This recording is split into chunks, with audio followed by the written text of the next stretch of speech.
Hi everyone, welcome to Dhani kitchen. First time మన ఛానల్ని visit చేసినట్లయితే తప్పకుండా సబ్స్క్రైబ్ చేసుకొని బెల్ ఐకాన్ ప్రెస్ చేయండి. బెల్ ఐకాన్ ప్రెస్ చేయడం వల్ల నేను చేసే ప్రతి వీడియో మీకు నోటిఫికేషన్గా వస్తుంది. ఈరోజు వీడియోలో రంజాన్ స్పెషల్ షీర్ కుర్మా ఎలా ప్రిపేర్ చేసుకోవాలో చూపిస్తాను.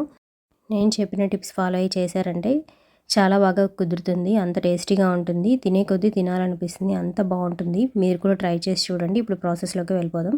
దీనికి కావాల్సిన పదార్థాలు పిస్తా, పంచదార, జీడిపప్పు, బాదం పప్పు, కుంకుమ పువ్వు, ఇలాచీ పౌడర్, ఇవన్నీ తీసుకొని పక్కన పెట్టుకోండి. ఈ షీర్ కుర్మాకి సేవియన్ కావాలి. సేవియన్ అంటే నార్మల్ సేమియా కాదు, ఇది చాలా సన్నగా ఉంటుంది, సూపర్ మార్కెట్లో దొరుకుతుంది. 2 స్పూన్ల కండెన్స్డ్ మిల్క్ తీసుకున్నాను. కండెన్స్డ్ మిల్క్ లేకపోయినట్లయితే షుగర్ అయినా కూడా వేసుకోవచ్చు. ఇది వేయడం వల్ల టేస్ట్ అనేది చాలా బాగుంటుంది. మీ దగ్గర అవైలబుల్ ఉంటే వేయండి, లేదంటే కండెన్స్డ్ మిల్క్ బదులుగా షుగర్ అయినా వేసుకోవచ్చు. ఇప్పుడు స్టవ్ పైన కడాయి పట్టుకొని నెయ్యి అనేది వేసుకోండి. నెయ్యి వేసుకున్న తర్వాత బాదం పప్పులు వేసుకొని బాగా ఫ్రై చేసుకోవాలి. ఇది బాగా ఫ్రై అయిన తర్వాత ఇందులోకి జీడిపప్పు, పిస్తా పప్పులు అన్నీ కూడా వేసుకొని బాగా ఫ్రై చేసుకోండి. బాదం పప్పు ఫ్రై అవడానికి టైం పడుతుంది కాబట్టి ముందుగా బాదం పప్పుని కొద్దిగా ఫ్రై చేసుకొని దాని తర్వాత జీడిపప్పు, పిస్తా పప్పు వేసుకొని ఫ్రై చేసుకుంటున్నాను. ఈ 3 కూడా బాగా ఫ్రై అయిన తర్వాత ఒక ప్లేట్ తీసుకొని ప్లేట్లోకి ఫ్రై చేసుకున్న జీడిపప్పు, బాదం పప్పు, పిస్తా పప్పు అన్నింటినీ కూడా ఈ ప్లేట్లోకి తీసుకొని పక్కన పెట్టేసుకోండి. ఇలా పక్కన పెట్టుకున్న తర్వాత అదే కడాయిలోకి కొద్దిగా నెయ్యి అనేది యాడ్ చేసుకోండి. ఈ షీర్ కుర్మా కోసం 1 కప్పు సేవియాని తీసుకుంటున్నాను. ఇవి చాలా పొడవుగా ఉంటాయి. ఇలా చిన్న చిన్న పీసెస్గా ప్రెస్ చేసుకొని 1 కప్పు సేవియాని తీసుకుంటున్నాను. ఈ సేవియాన్ని ఈ కడాయిలో నెయ్యి వేసినాం కదా, ఇందులోకి వేసుకొని దోరగా వేగించుకోవాలి. ఆల్రెడీ ఈ సేవియాని కొద్దిగా ఫ్రై చేసే ఉంటారు.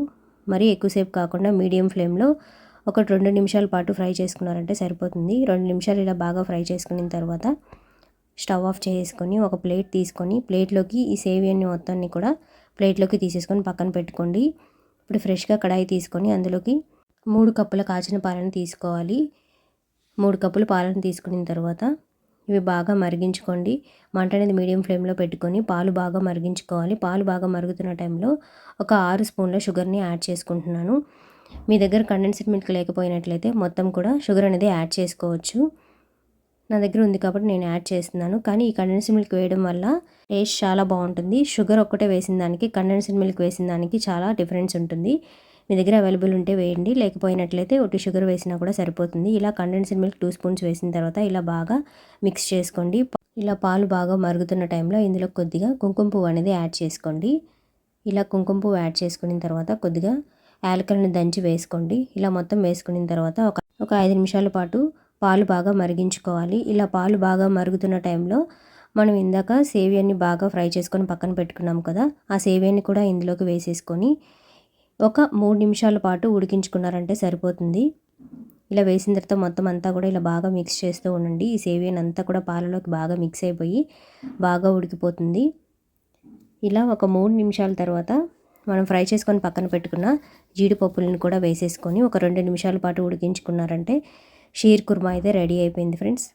ఇలా మొత్తం బాగా మిక్స్ చేసుకున్న తర్వాత ఇప్పుడు స్టవ్ ఆఫ్ చేసుకొని పక్కకు దించేసుకోండి. ఇది కొద్దిగా చల్లారిన తర్వాత ఒక బౌల్లోకి సర్వ్ చేసేసుకోవడమే. ఈ రంజాన్ స్పెషల్ సెవై కటోరీ ఎలా ప్రిపేర్ చేసుకోవాలో కూడా మన ఛానల్లో పోస్ట్ చేస్తున్నాను. సెవై కటోరీ రెసిపీ లింక్ డిస్క్రిప్షన్లో ఇస్తున్నాను, ఒకసారి చూడండి. ఈ వీడియో మీకు నచ్చినట్లయితే ఒక చిన్న లైక్ చేసి ఈ వీడియో మీకు ఎలా అనిపించిందో కమెంట్ చేయండి. Please to like and subscribe. Thank you for watching.